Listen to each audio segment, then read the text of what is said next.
কিতাব রয়েছে, প্রত্যেকটা কিতাবের মধ্যে আল্লাহ পাক রব্বুল আলামিন কত সুন্দরভাবে নিখুঁতভাবে আমার নবীর মিলাদের আলোচনা করেছেন।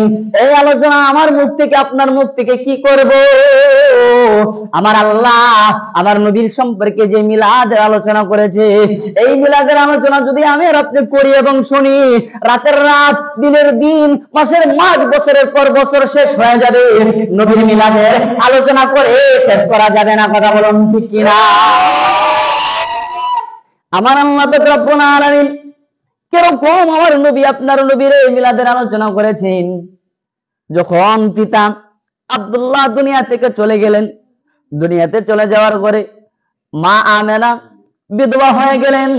বিধবা হয়ে যাওয়ার পরে এমনি করে নবী মুহাম্মদ রাসূলুল্লাহ যখন গর্ভের ভিতরে আসলেন, আসার পরে মক্কার আশেপাশের লোকেরা এমনি করিয়া আব্দুল মুত্তালিব দাদা, এমনি করিয়া আব্দুল মুত্তালিবের স্ত্রী, তার কাছে মানুষ বিচার দেয় যে তোমার লারি পুত্রবধূ, তোমার বিধবা পুত্রবধূ আমেনা এত সুন্দর সুগন্ধি আতর মেখে রাস্তা ঘাটে বের হয়, তার শরীর থেকে আতর মেশকাম্বরের ঘ্রাণ প্রবাহিত হয়।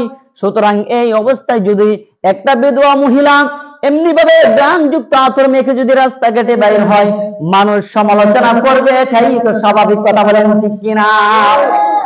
এমনি করে মানুষ যখন মন্দচারী বলতে লাগলেন, দাদা আব্দুল মুত্তালিব মা আমেনার একদিন ডাকলেন, ডেকে বলে, ও আমেনা,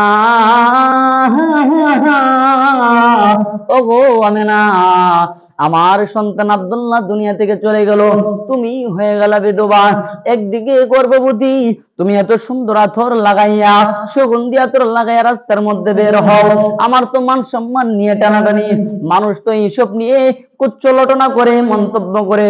ও আমেনা, তুমি এত সুন্দর ঘ্রাণ যুক্ত আতর কোথায় পাও? আমেনা ডাক দেয়া কয়, ও শ্বশুর আব্বা গো, আমি আমেনা এত সুন্দর ঘ্রাণ যুক্ত আতর কোথায় পাবো? এটা আমি আমেনা আতর ব্যবহার করি না, এটা আমি আমেনার গুণ না, এটা হচ্ছে আমার পেটের মধ্যে যে রয়েছে নবী মুহাম্মদুর রাসূলুল্লাহ থাকার কারণে আল্লাহ পাক রব্বুল আলামিন আমি আমেনা থুতু ফালাইলে থুতু থেকে মেশকাম্বরের ঘ্রাণ চলে আসে। সুবহানাল্লাহ। আমার পেটের মধ্যে যে রয়েছে এটা হচ্ছে তার গুণ, এটা আমি আমেনার গুণ না। আমি থুতু ফালাইলো, এই আমার শ্বশুর আব্বা, আপনি দেখেন থুতু ফালাইছেন, থুতু ফালাইয়া দাদা আব্দুল মুত্তালিব জানাই দিলেন, ও আমার শ্বশুর আব্বা দেখেন না, এই থুতু থেকে কেন মেশকাম্বরের ঘ্রাণ বাহির হয়েছে। সুবহানাল্লাহ। ও আমার শ্বশুর আব্বা, শুধু তাই নয়, আমি আমেনা যেদিন থেকে আমার সন্তান গর্ভে ধারণ করলাম, ওই দিন থেকে মা হাওয়া আলাইহিস সালাম আমারে সালাম দিছে। একটা মহিলা আয়েশা সালাম দিলেন, আমেনা তোমারে সালাম। আমি ডাক দিয়ে বললাম, ও মহিলা তুমি কে, তোমার পরিচয় কি? ওই মহিলা ডাক দিয়ে কয়, আমেনা আমি হচ্ছি সমস্ত সন্তানের মা হযরতে হাওয়া আলাইহিস সালাম। সুবহানাল্লাহ। এমনকি ও আমার শ্বশুর আব্বা আজকে যেহেতু বলেছেন আমি শোনা দেই, মা মরিয়ম আলাইহিস সালাম আমারে সালাম জানাইছে, ইব্রাহিমের স্ত্রী মা হাজরা আলাইহিস সালাম আমারে সালাম জানাইছে, মা আসিয়া আমারে সালাম জানাইছে, চারজন মহিলা আমি আমেনার আয়েশা সালাম জানাইছে। যেই দিন থেকে আমার সন্তান গর্ভে আসছে, ওই দিন থেকে আমি আমেনা কাঠার মধ্যে পাড়া দিলে কাটা ফুল হয়ে যায়, পাথরের মধ্যে পাড়া দিলে পাথর একভাবে নরম তুলা মোমের মতো হয়ে যায়। আমি আমেনা রাস্তায় বের হলে পাহাড়ের খন্ড খন্ড পাথরগুলি আইসা আমি আমেনার সালাম জানাই।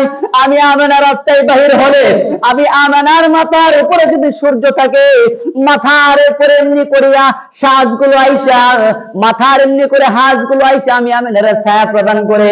এমনকি আমার মাথার উপরে যদি এমনি করে রৌদ্র থাকে, রাস্তা দিয়ে হাঁটি, ওই অবস্থায় গাছের ঢালগুলো আইসা আমি আমেনারে সালাম করতে থাকে। সুবহানাল্লাহ।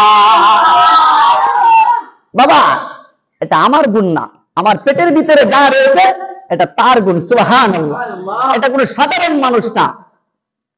চাচা আবু তালেব ডাক দেয়া কয়, ও ভাতিজা মুহাম্মদ, আমি তোমার আজমত বরত্বর ব্যাপারে জানি, আমি তোমার আজমত বরত্বর ব্যাপারে জানি। আমার আপনার নবী ডাক দেয়া কয়, ও চাচা আবু তালিব, আপনি আমার ব্যাপারে কি আজমত কি বরত্ব জানেন? আমার আপনার মায়ের নবী চাচা আবু তালেব ডাক দেয়া কয়, ও ভাতিজা মুহাম্মদ, আমি কিছু নিজ চোখে দেখিয়াছি, আর কিছু তোমার মা আমেনার মুখ থেকে শুনিয়াছি। সুবহানাল্লাহ। আমার নবী ডাক দেয়া কয়, চাচা আপনি কি এমন শুনিয়াছেন? এই কথা বলার পরে চাচা আবু তালেব ডাক দেয়া কয়, ও ভাতিজা মুহাম্মদ, তোমার মা আমেনা বলিয়াছে, যখন নাকি তুমি গর্ভে ধারণ করলাম, যখন নাকি তুমি পেটের ভিতরে আসলাম, আসার পরে তোমার মা যখন কুয়ার ভিতরে যাইতো, কুয়ার পানিগুলো একেবারে মুখ বরাবর চলে আসতো। সুবহানাল্লাহ। আরো জোরে বলুন না সুবহানাল্লাহ। আর মক্কার আশেপাশের মহিলারা আমার আপনার মায়ের নবী রাহমাতুল্লিল আলামিনের আম্মা জান আমেনারে বলতো, ও আমেনা, তোমার হাতে ধরি পায়ে ধরি, কুয়ার কিনার থেকে তুমি যাও না। আমেনা ডাক দেয়া কয়, ও মক্কার মহিলারা, আমি যদি কুয়ার কিনার থেকে চলে যাই কি এমন ক্ষতি হবে? আর কুয়ার কিনারাই থাকলে কি এমন লাভবান হবা? এবার মক্কার মহিলারা ডাক দেয়া কয়, ও আমেনা, তুমি যদি কুয়ার কিনারায় থাকো আমরা তোমার কলসিগুলো ভরে দেব। তুমি যদি কুয়ার কিনারায় থাকো আমরা তোমার কলসিগুলো ঘরের ভিতরে পৌঁছায় দিব। এবার আমেনা ডাক দিয়া, ও মক্কার মহিলারা, এতে তোমাদের লাভ কি? এতে তোমাদের ফায়দা কি? মক্কার মহিলারা ডাক দেয়া কয়, ও আমেনা, তুমি যতক্ষণ পর্যন্ত কুয়ার কিনারায় থাকো ততক্ষণ পর্যন্ত কুয়ার পানিগুলো উপরে চলে আসে, আর তুমি আমেনা কুয়ার কিনার থেকে চলে গেলে মক্কার কুয়ার পানিগুলো একেবারে তলে চলে যায়, আমাদের উঠানো কষ্টকর হয়ে পড়ে। আর তুমি আমেনা কুয়ার কিনারায় দাঁড়ায় থাকলে পানিগুলো উপরে চলে আসে, আমরা আরাম আয়েশে কষ্ট ছাড়া বিনা কষ্টেই আমাদের কলসি গুলো ভরে ফেলতে পারি। সুবহানাল্লাহ। আর গুলো বলেন না সুবহানাল্লাহ। দেখছেন আমার নবীজির মিলাদ আল্লাহ কিরকম ভাবে দিয়েছেন, আমার নবীর মিলাদ আল্লাহ কিরকম ভাবে দিয়েছেন। শুধু তাই নয়, আম্মা জান আমেনা চিন্তিত হতভাগা পেরেশানি হয়ে পড়লেন। আরে দুনিয়ার জমিনে আমার স্বামী আব্দুল্লাহ জীবিত নাই, আমার স্বামী আজকে দুনিয়ার জমিনে নাই। যদি আজকে আমার স্বামী আব্দুল্লাহ থাকতো, আমার সন্তান মুহাম্মদ রে লইয়া হাতের মধ্যে ধরে ধরে খালার বাড়ি, মামার বাড়ি, নানুর বাড়ি এমনি করিয়া বিভিন্ন এলাকা, বিভিন্ন গ্রাম, বিভিন্ন বাজার, বিভিন্ন মেলা ঘুরাইতো। আজকে আমার স্বামী আব্দুল্লাহ দুনিয়ার জমিনে নাই। আমার সন্তান দেখে খালার বাড়ি লইয়া যাইব, কে মামার বাড়ি লইয়া যাইব, কে বাজার থেকে সুন্দর সুন্দর খেলনা কিনে দেব। আমার আপনার আল্লাহ ডাক ডাকো আমেনা, চিন্তা করার দরকার নাই। যদি আব্দুল্লাহ আজকে বেঁচে থাকতো তাহলে তোমার ছেলে মুহাম্মদের জন্য বাজার থেকে খেলনা নিয়ে আসতো, কাঠের পুতুল, মাটির পুতুল, প্লাস্টিকের পুতুল নিয়ে আসতো তোমার মুহাম্মদের জন্য। আর আমি আল্লাহ পাক রব্বুল আলামিন দুনিয়ার জমিনের কোনো কাঠের পুতুল দেব না, দুনিয়ার জমিনের কোনো প্লাস্টিকের পুতুল দিতে চায় না, দুনিয়ার জমিনের কোনো মাটির পুতুল দিতে চায় না। কারণ আমার নবী মুহাম্মদ যদি মাটির পুতুল এবং প্লাস্টিকের পুতুল দিয়ে যদি খেলনা করে তাহলে আমার নবীর মান সম্মান কমে যেতে পারে। ও আমেনা, চিন্তার কোনো দরকার নাই। আমি আল্লাহ পাক রব্বুল আলামিন আমার নূরের তৈরি চন্দ্র এবং সূর্যকে হুকুম করে দিলাম, আমার হাবিব যেই দিকে হাত নাড়াবে ওই সূর্য সেই দিকে চলে যাবে, আমার নবী যেই দিকে পা নাড়াবে ওই দিকে চন্দ্র চলে যাবে, এবং চন্দ্র এবং সূর্য আকাশের নক্ষত্র তারাগুলোকে আমি আল্লাহ পাক রব্বুল আলামিন আমার বন্ধুর জন্য খেলনা বানায় দিলাম। সুবহানাল্লাহ। আল্লাহ পাক রব্বুল আলামিন আকাশের তারা চন্দ্রগুলোরে খেলনা বানায় দিলেন। সুবহানাল্লাহ। এবার আম্মা জান আয়েশা, আম্মা জান আমেনা ডাক দেয়া কয়, ও রব্বুল আলামিন, আজকে যদি আমার স্বামী জীবিত থাকতো, আমার স্বামী বেঁচে থাকতো, কত মানুষ, কত গ্রাম, কত পাহাড়, কত বাজার, কত মেলা নিয়ে ঘুরাইতো। সন্ধ্যা বেলায় বিকাল বেলায় হাতের মধ্যে তৈরা লয়ে লয়ে ঘুরতো। আজকে আমার স্বামী নাই, আমার সন্তানকে এরকম সুন্দর সুন্দর জিনিসগুলো দেখাইবে। আমার আল্লাহ ডাক দেয়া কয় সুবহানাল্লাযী আসরা বিআবদিহি লাইলান মিনাল মাসজিদিল হারামি ইলাল আকসাল মাসজিদিল আকসাল্লাযী বারাকনা হাওলাহু লিনুরিয়াহু মিন আয়াতিনা। ও আমেনা, চিন্তা করার কোনো দরকার নাই, চিন্তার কোনো টেনশন নাই। যদি আব্দুল্লাহ বেঁচে থাকতো তাহলে মক্কার মেলাগুলোর মধ্যে নিয়ে ঘুরাইতো। যদি আব্দুল্লাহ বেঁচে থাকতো মক্কার বাজারগুলোর মধ্যে নিয়ে ঘুরাইতো। যদি আব্দুল্লাহ বেঁচে থাকতো নানার বাড়ি, খালার বাড়ি, পাহাড় পর্বত, এই সমস্ত সাগর নদী নালা দেখাইতো। আর আমি আল্লাহ পাক রব্বুল আলামিন দুনিয়ার জমিনের পাহাড় দেখাবো না, দুনিয়ার জমিনের সাগর দেখাবো না, দুনিয়ার জমিনের মেলা দেখাবো না, দুনিয়ার জমিনের বাজার দেখাবো না। কারণ ওই সমস্ত জিনিস যদি আমার হাবিবরে দেখায়, আমার হাবিবের মান সম্মান কমে যেতে পারে। আমি আল্লাহ পাক রব্বুল আলামিন আমার বন্ধুরে সিদরাতুল মুনতাহায় দেখাবো, প্রথম আসমান দেখাবো, দ্বিতীয় আসমান দেখাবো, তৃতীয় আসমান দেখাবো, চতুর্থ আসমান দেখাবো, পঞ্চম আসমান দেখাবো, ষষ্ঠ আসমান দেখাবো, সপ্তম আসমান দেখাবো, লা মাকাম, নূর মাকাম, সিদরাতুল মুনতাহা, আরশে আজিম দেখাইয়া জান্নাত দেখাবো, জাহান্নাম দেখাবো। এমনি করে ফেরেশতা মিকাইল ফেরেশতা, জিবরাইল ফেরেশতা, আজরাইল সমস্ত ফেরেশতাদেরকে দেখাবো। দেখানোর পরে আমি আল্লাহ পাক রব্বুল আলামিন আরশে আজিম নিয়ে আসবো। আরশে আজিম নেওয়ার পরে একটা টেবিল থাকবে, ওই টেবিলের মধ্যে দুইটা চেয়ার থাকবে। একটা চেয়ার আমার বন্ধু মুহাম্মদ বসবে, আরেকটা চেয়ারের মধ্যে আমি আল্লাহ পাক রব্বুল আলামিন বসবে। পয়সা দুই বন্ধু একসাথে প্রেমের আলাপ করবে। 27 বছর প্রেমের আলাপ করে তোর কুলের ধন, তোর কুলের মানিক আবার তোর কুলে ফিরে আসবে। সুবহানাল্লাহ,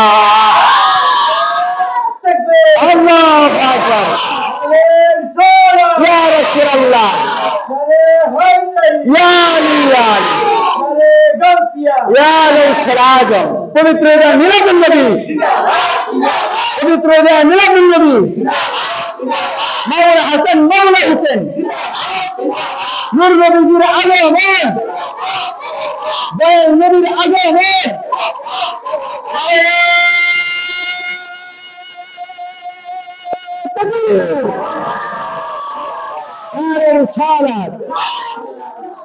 বাবাজিরা, আমার বন্ধুরা, আমার আল্লাহ পাক রব্বুল আলামিন কোরআনে বলে দিলেন, আমি না চিন্তার কোনো দরকার নাই। আমি আল্লাহ পাক রব্বুল আলামিন দুনিয়ার জমিনের বাজার দেখাইলে আমার নবীর জন্য মান সম্মান কমে যেতে পারে। আমি আল্লাহ পাক রব্বুল আলামিন আমার ফেরেশতাদেরকে দেখাবো জান্নাত, জাহান্নাম, 7 আসমান, 7 জমি, সমস্ত সিদরাতুল মুনতাহা, লা মাকাম, নূর মাকাম দেখাইয়া এই টেবিলের মধ্যে দুইটা চেয়ার থাকবে। একটা চেয়ার আমার বন্ধুর জন্য, আর একটা চেয়ার আমার জন্য। দুইজন তীরের মুখোমুখি হইয়া একজনের চেহারা আরেকজন দেখব। দেখার পরে বন্ধুর সাথে প্রেম আনয় বিনয় করবো। সুবহানাল্লাহ। তাহলে আমার আল্লাহ নবীর মিলাদ যেইভাবে বর্ণনা করেছেন, এইভাবে আমি আর আপনি বর্ণনা করতে পারবো না। তো সম্মানিত মুহতারাম হাজরিন, আল্লাহ পাক রব্বুল আলামিন আমাদেরকে আপনাকে ওই নবীর মিলাদ পালন করার মতো তৌফিক দান করুক। সকলে বলে আমিন, আরো জোরে বলে আমিন। তো বাবাজিরা, আমার বন্ধুরা, আমার বলতেছিলাম নবীর মিলাদ নিয়ে আলোচনা। বাবা গভীর মনোযোগ। এবার চাচা আবু তালেব ডাক দেয়া কয়, ও ভাতিজা মুহাম্মদ, দুনিয়ার জমিনে তুমি যখন আসলা, তোমাকে যখন ঘর থেকে বাহির করলাম, ঘর থেকে বাহির করে তাকা দেখি তুমি রাহমাতুল লিল আলামিন। যেই দিকে হাত নাড়া ওই দিকে সূর্য চলে যায়, যেই দিকে পা নাড়া ওই দিকে চন্দ্র চলে যায়।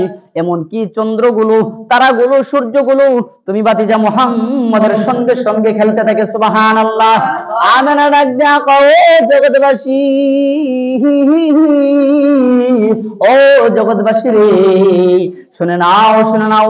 আমার ছেলে মুহাম্মদ যখন দুনিয়ার জমিনে আগমন করলো যখন সুবে সাদিকের সময়, এমনি সময় টাকা দিকে আমার গোর কানা একেবারে অন্ধকার হয়ে গেল। অন্ধকার হয়ে যাওয়ার পরে একটা গাইবে আওয়াজ আসলো।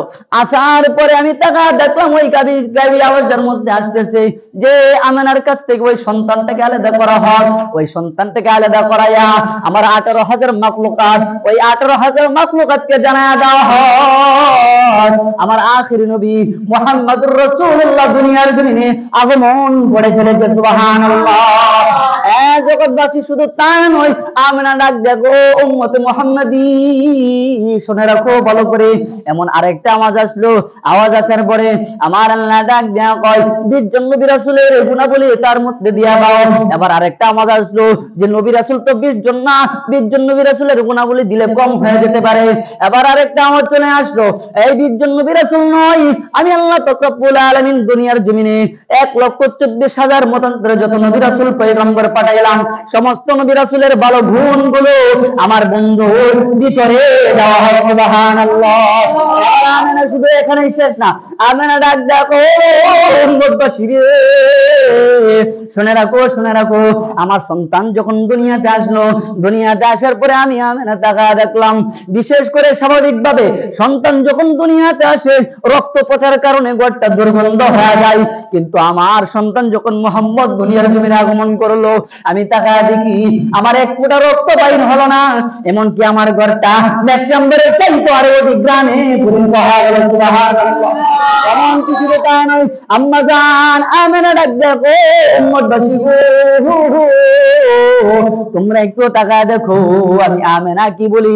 আমার সন্তান যখন দুনিয়াতে আসলো, আসার পরে দেখি সন্তানদের মুসলমানি দিতে হয়, কথা বলেন ঠিক কিনা, খতনা করাইতে হয়, কিন্তু আমার রহমাতুল আলামিন মায়ের নবী যখন দুনিয়াতে আসলেন রে বাবা, কে যেন খতনা করাইয়া তারে দুনিয়ার জমিনে পাঠাইছে। সুবহানাল্লাহ।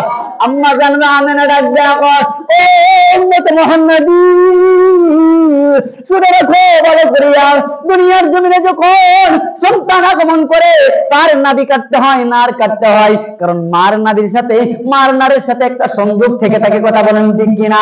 আমার সন্তান মুহাম্মদ যখন দুনিয়ার জমিনে আগমন করলো, আমি আমেনা তাকা দেখলাম আমার সন্তানের নাভিটা কে যেন কাইটা একেবারে ক্লিন কইরা দুনিয়ার জমিনে থেকে কইরা বাড়াইছে। সুবহানাল্লাহ।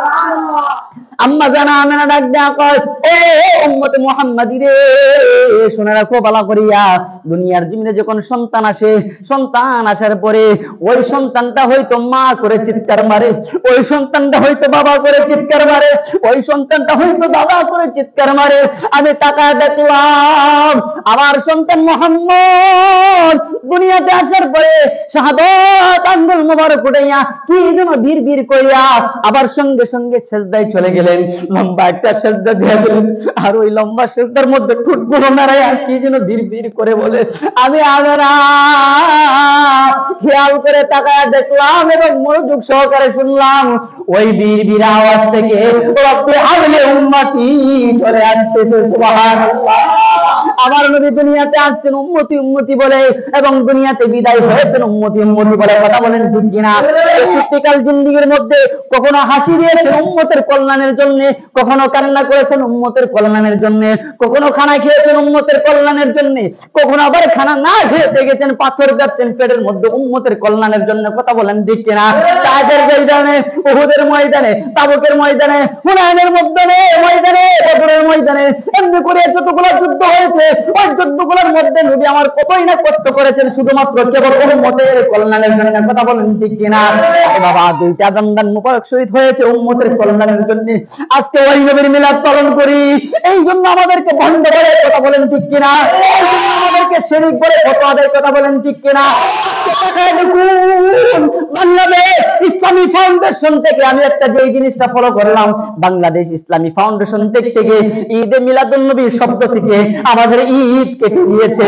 তারা যেহেতু এমনি করে প্রেস বিজ্ঞপ্তির খাতা থেকে ঈদ কাটতে পারে, কিন্তু মুমিন মুত্তাকিন নবী রাসূলদের প্রেমিক থেকে কখনো ঈদ কাটতে পারে না, কথা বলেন ঠিক কিনা। আমার আমি ছোট মানুষ গুনাহগার একটা কথা বলতে চাই, আজকে যারা প্রেস বিজ্ঞপ্তি থেকে ইসলামী ফাউন্ডেশন থেকে ঈদে মিলাদুন নবী, ঈদে আজম থেকে ঈদ শব্দটা যারা কেটে দিয়েছেন, শুধু মিলাদুন নবী রেখে দিয়েছেন, আরে বাবা যেই নবীর কারণে ঈদে ফিতর পেয়েছেন, যেই নবীর কারণে ঈদুল আযহা পেয়েছেন, আজকে ওই নবীর সম্বন্ধে, ওই নবীর ঈদে মিলাদুন নবীর সম্বন্ধে আপনি ঈদ কেটে দিয়েছেন, আনন্দটা কেটে দিয়েছেন।